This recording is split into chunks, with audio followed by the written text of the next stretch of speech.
Keepa is a powerful tool for Amazon FBA Wholesale brand hunting, helping you analyze product trends and make informed sourcing decisions. Here's how to use Keepa effectively. Install Keepa extension. Add the Keepa Chrome or Firefox extension to your browser to access its features directly on Amazon's website. Search for products. Use Amazon's search function to find products in your niche or brand of interest. The Keepa extension will automatically display a price history chart and other data. Analyze price history.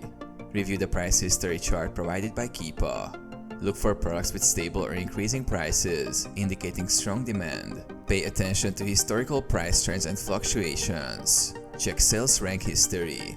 Examine the sales rank history to gauge how well the product has been performing over time. Consistent or improving sales ranks are a good sign of a viable product. Monitor stock levels. Use Keepa stock level tracking to see if the product is frequently out of stock or has high inventory turnover.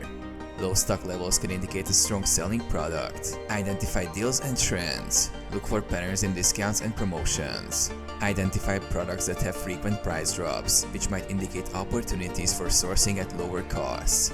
Review competitor listings. Analyze competitor listings using Keepa to understand pricing strategies and product positioning. This can help in finding wholesale opportunities with favorable margins. Create alerts. Set up alerts for price changes, stock levels, and other key metrics to stay informed about potential wholesale opportunities.